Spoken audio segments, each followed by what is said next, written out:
Hai murid-murid, tajuk video cikgu kali ini ialah Rumusan Siri 2. Untuk video kali ini, cikgu akan tunjukkan soalan rumusan bagi latihan 2. Sebelum itu, cikgu akan bacakan beberapa panduan untuk menulis rumusan.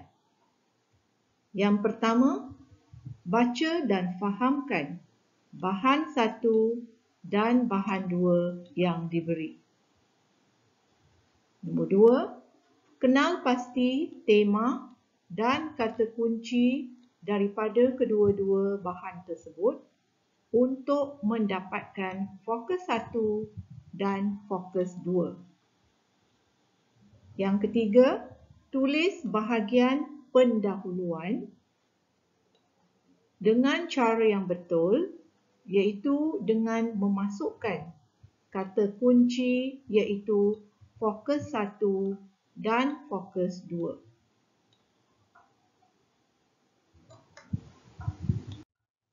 Seterusnya, panduan untuk menulis rumusan yang keempat ialah cari 8 isi-isi tersurat daripada bahan 1 dan bahan 2.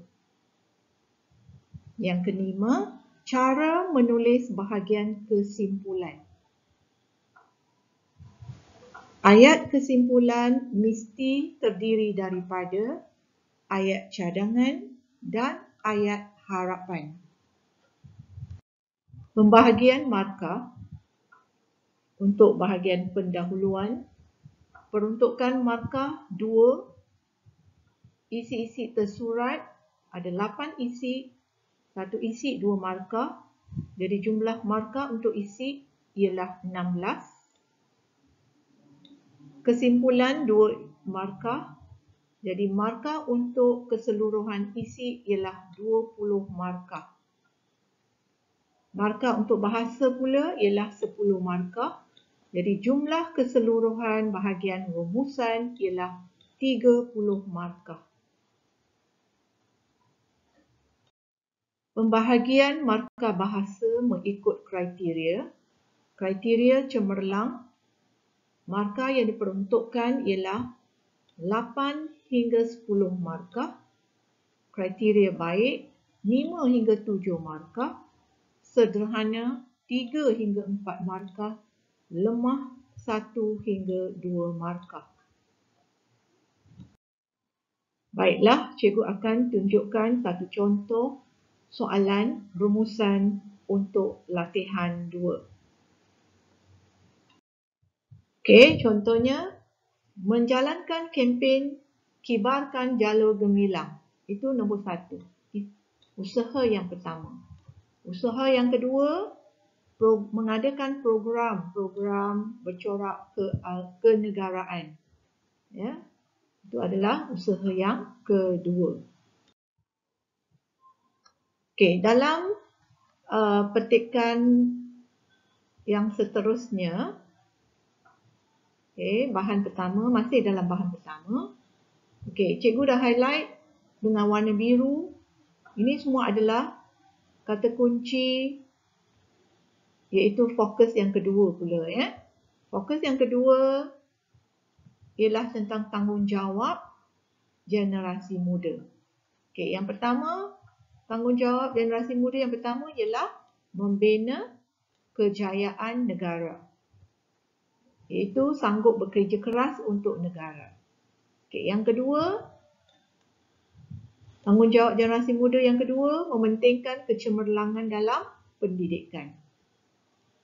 Okey, seterusnya kalau kita tengok perenggan yang seterusnya, yang ketiga ada tanggungjawab yang ketiga iaitu membantu pihak kerajaan untuk mengekalkan keamanan dan kestabilan negara.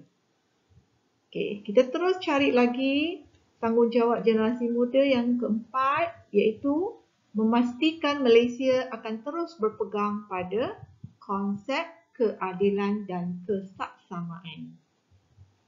Okey, itu tanggungjawab generasi muda yang keempat.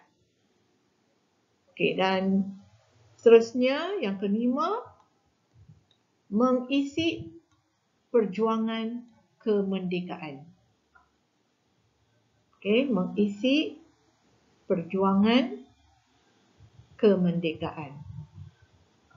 Dengan memastikan prinsip demokrasi akan terus diamalkan oleh setiap rakyat di negara ini. Okey, yang ini cikgu jadikan dia tanggungjawab yang ke-6. Okey, yang ini adalah bahan kedua, iaitu bahan yang dalam bentuk grafik. Okey, dalam bentuk grafik ni kalau murid-murid tengok kat sini adalah berkaitan dengan pelancaran Bulan Kebangsaan 2019. Okey, tarikh-tarikh yang diberi kat sini 3 Ogos ialah tarikh untuk pelancaran Bulan Kebangsaan. Dan aktiviti yang dijalankan pada tarikh 3 Ogos ini ialah Kibar Jalur Gemilang. Okey. Kemudian 31 Ogos ialah Hari Kemerdekaan. 16 September pula ialah Hari Malaysia. Jadi 3 tarikh ini merupakan tarikh yang penting. Okey, jadi fokus untuk bahan grafik ini jelas ya, memberitahu kita bahawa fokus kita ialah fokus pertama, iaitu usaha-usaha untuk memupuk semangat patriotik dalam kalangan rakyat. Okey, jadi cikgu dah tulis kat sini tema untuk latihan kali ini ialah berkaitan dengan semangat patriotik. Okey, kata kunci yang merupakan fokus pertama ialah usaha untuk memupuk semangat patriotik. Fokus yang kedua pula ialah tanggungjawab ataupun peranan generasi muda ya dalam memupuk semangat patriotik. Cara kita nak mengira bilangan isi untuk kedua-dua bahan ya. Okey, bahan pertama kita dah sedia maklum tadi, cikgu dah kenal pasti ada 2 isi untuk fokus pertama, iaitu usaha. Ya, ada 2 isi. Ada 2 isi ya. Fokus kedua pula ialah tentang peranan atau tanggungjawab generasi muda. Ada 6 isi. Okey. Kemudian bahan kedua yang menunjukkan fokus pertama iaitu usaha, ada 2 isi. Ada 4 isi ya. Jadi calon nak ambil 2 isi daripada 4 pun boleh. Ya, nak ambil 4 pun boleh. Tapi ingat bilangan isi hanya 8 sahaja.